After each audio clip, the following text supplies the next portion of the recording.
بسم اللہ الرحمن الرحیم۔ دوستو، سب معلقہ کا پہلا قصیدہ ہم لوگوں نے پڑھ لیا تھا۔ یہ قصیدہ ثانیہ ہے، دوسرا قصیدہ عمرو بن العبد بکری، ان کا لقب طرفہ بن عبد ہے، ٹھیک ہے۔ امرؤ القیس کے قصیدے کے بعد دوسرے نمبر پر ان کا قصیدہ ہے، جس کو کچھ لوگ پڑھنا چاہ رہے تھے اور میں بھی پڑھانا چاہ رہا تھا، پر وقت نہیں مل پا رہا تھا۔ کافی لمبے عرصے کے بعد آپ لوگ انشاءاللہ ایک بار پھر کچھ نیا سیکھیں گے، کچھ پڑھیں گے۔ آئیے شروع کرتے ہیں اس قصیدے کو۔ اگر آپ طرفہ بن عبد کے بارے میں کچھ جانکاری، کچھ معلومات اگر حاصل کرنا چاہتے ہیں تو آپ گوگل پہ جا کر کے ویکیپیڈیا میں پڑھ سکتے ہیں، وہاں پہ آپ کو مل جائے گا ان کی سوانح حیات میں۔ یہاں پہ ہم اشعار کا ترجمہ کرتے ہیں، ٹھیک ہے۔ دیکھیے پہلے کیا ہے، لخولۃ اطلال ببرقۃ سحمدی تلوح کباق الوشم فی ظاہر الید۔ خولہ یہ شاعر کی محبوبہ کا نام ہے، اور تل جمع اطلال مکانات کے بچے کھچے آثار و نشانات، اس کو کہا جاتا ہے تل و اطلال۔ برقۃ ابرق ابارق بولتے ہیں پتھریلی اور ریتیلی زمین کو۔ سحمد یہ جگہ کا نام ہے، نام و موضع جگہ کا نام ہے۔ تلوح لاح یلوح لوحن، اس کا مطلب ہوتا ہے چمکنا۔ کباق الوشم باقی، بقائے بقی سے باقی، اور وشم، وشم بولتے ہیں گدائی کو، گودنے کے نشان کو، ٹھیک ہے۔ تو کباق الوشم گودنے کے باقی بچے ہوئے نشان کی طرح۔ فی ظاہر الیدی، ظاہر مطلب اوپری حصہ، اور الید من ہاتھ۔ تو ترجمہ دیکھیے، لخولۃ اطلال ببرقۃ سحمدی، ترجمہ یہاں سے شروع کریں گے۔ سحمد کی پتھریلی زمین میں خولہ کے گھر کے نشانات ہیں، یا خولہ کے گھر کے بچے کھچے نشانات ہیں۔ لخولۃ اطلال، خولہ کے گھر کے بچے کھچے نشانات ہیں، کہاں پہ؟ ببرقۃ سحمدی، سحمد نامی جگہ کی پتھریلی زمین میں، ٹھیک ہے۔ لخولۃ اطلال ببرقۃ سحمدی، سحمد کی پتھریلی زمین میں خولہ کے گھر کے بچے کھچے نشانات ہیں۔ تلوح جو چمک رہے ہیں، تلوح جو چمک رہے ہیں، کس طرح سے؟ کباق الوشم فی ظاہر الیدی، ادھر سے ترجمہ کر دیں گے، ہاتھ کے اوپری حصے میں گودنے کے باقی ماندہ نشان کی طرح، گودنے کے باقی بچے ہوئے نشان کی طرح۔ تلوح کباق الوشم فی ظاہر الیدی، جو چمک رہے ہیں ہاتھ کے ظاہری حصے پر، ہاتھ کے ظاہری حصے پر گودنے کے باقی بچے ہوئے نشان کی طرح۔ وقوفا بہا صحبی علی مطیہم یقولون لا تہلک اسوا وتجلدی۔ دیکھیے وقوف یہ تلوحو کے اندر جو ضمیر ہے نا، اس سے حال ہے۔ بہا اس مقام پر، اس جگہ پر، صحبی صحبن ساتھی، اصحاب صحبن دونوں جمع ہے صاحب کی۔ مطیتن جمع مطایا منے سواری، مطیہم یہاں پہ یا ہے، مطیتن جمع مطایا سواری۔ یقولون لا تہلک، ہلاک اہلک کو ہلاک ہونا۔ اسن یہ مصدر ہے، اسیا یا اسا اسن، اسیا یا اسا اسن باب سمیہ سے رنجیدہ ہونا، غم کرنا۔ اور تجلدہ یا تجلد تجلدن باب تفاعل سے ہمت سے کام لینا۔ تو معنی کیا ہو جائے گا؟ وقوفاً بہا، یہاں سے ترجمہ شروع کریں گے، ان کھنڈرات میں، صحبی میرے ساتھی، علیہ میری وجہ سے، مطیہم اپنی سواریوں کو، وقوفاً ٹھہرائے ہوئے، روکے ہوئے، یقولون کہہ رہے تھے۔ سمجھ میں آیا؟ ان کھنڈرات میں صحبی میرے ساتھی میری وجہ سے اپنی سواریوں کو روکے ہوئے، ٹھہرائے ہوئے، یقولون کہہ رہے تھے، کیا کہہ رہے تھے؟ لا تہلک اسن، غم سے ہلاک مت ہو، غم سے ہلاک مت ہو، وتجلدی اور ہمت سے کام لو، صبر سے کام لو، ٹھیک ہے۔ آگے دیکھیے، کأنہ حدوج المالکیت، اس کو میں تھوڑا قریب کر دیتا ہوں۔ کأنہ حدوج المالکیت غدوة خلایا سفین بالنواصف من ددی۔ کأنہ حروف مشبہ بالفعل میں سے ہے، اور حدوج المالکیت مضاف الیہ مل کر کے اس کا اسم ہے۔ حدوج یہ حدجن کی جمع ہے، معنی ہوتا ہے کجاوا۔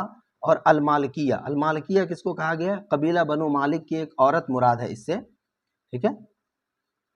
غدوتاً غدوتاً مطلب صبح سویرے، غدوتاً صبح سویرے، صبح کی وقت، ہاں، یا کوچ کی صبح۔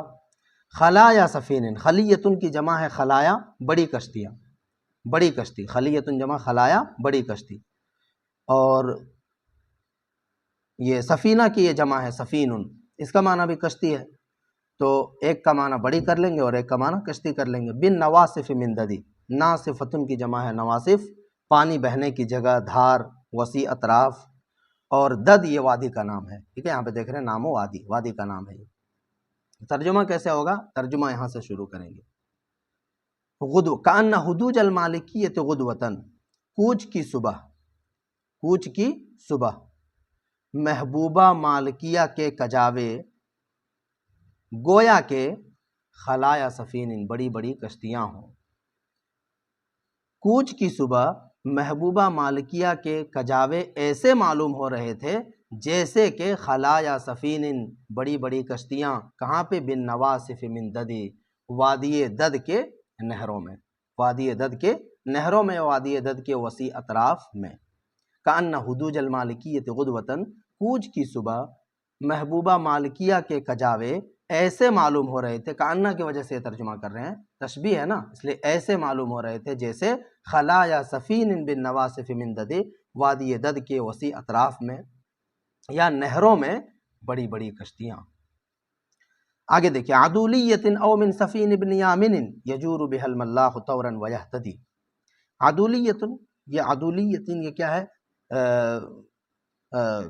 کشتی کی، سفین کی یہ کیا ہے؟ صفت ہے، ٹھیک ہے۔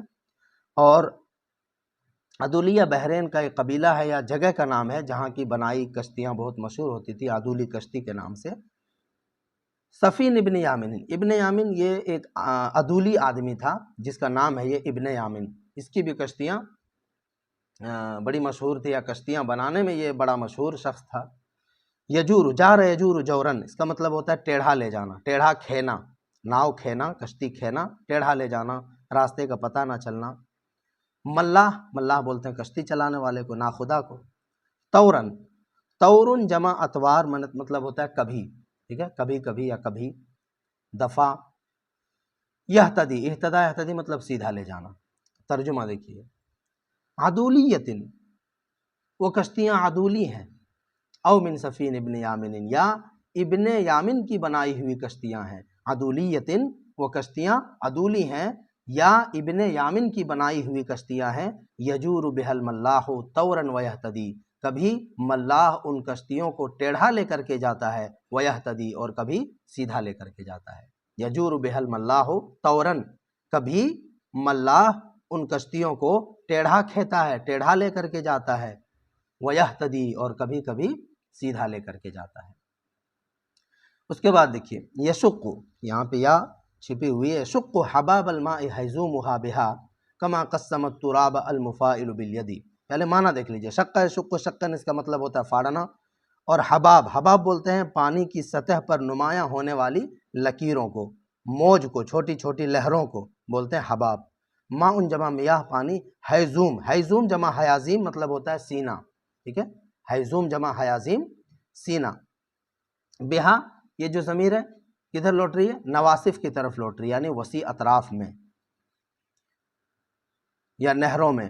کما قسم التراب، قسم یقسم، تقسیم مطلب ہوتا ہے بانٹنا، تراب مٹی، المفاعل، مفاعل یہ ایک کھیل کا نام ہے جس کو فعال بھی بولتے ہیں، یعنی مٹی میں کوئی چیز چھپا کر کے دو ڈھیروں میں چھپا کر کے تقسیم کر دیتے ہیں، کوئی چیز چھپا کر کے، اور پوچھتے ہیں سامنے والے سے جو کھیل کھیلتا ہے کہ بتاؤ جو چیز چھپائی گئی ہے وہ ان دونوں ڈھیر میں سے کون سے ڈھیر میں، اس کو فعال یا کوڑی چھپول کھیلتے ہیں، ٹھیک ہے، اور ید کا مطلب ہاتھ۔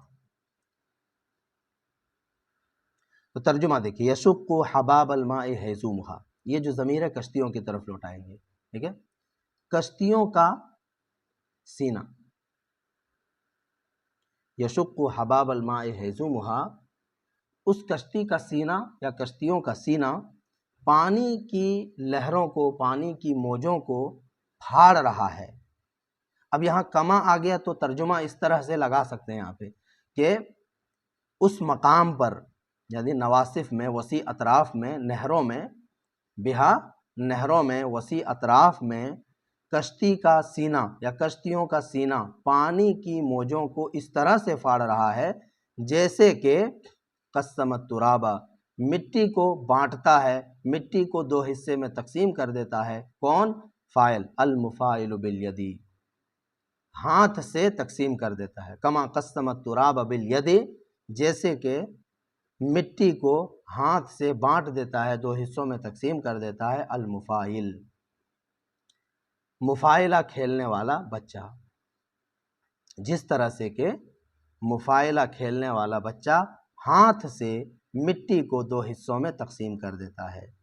تو وسیع اطراف میں یا نہروں میں کشتیوں کا سینہ، کشتیوں کے سینے پانی کی موجوں کو اس طرح سے پھاڑتا ہے جیسے کہ مفاعلہ کھیلنے والا بچہ ہاتھ سے مٹی کو دو حصے میں تقسیم کر دیتا ہے۔ چلیے 5 اشعار آج پڑھ لیے، انشاءاللہ اسی طرح 5 کر کے پڑھتے رہیں گے۔ آپ لوگ دیکھتے رہیے اور سیکھتے رہیے۔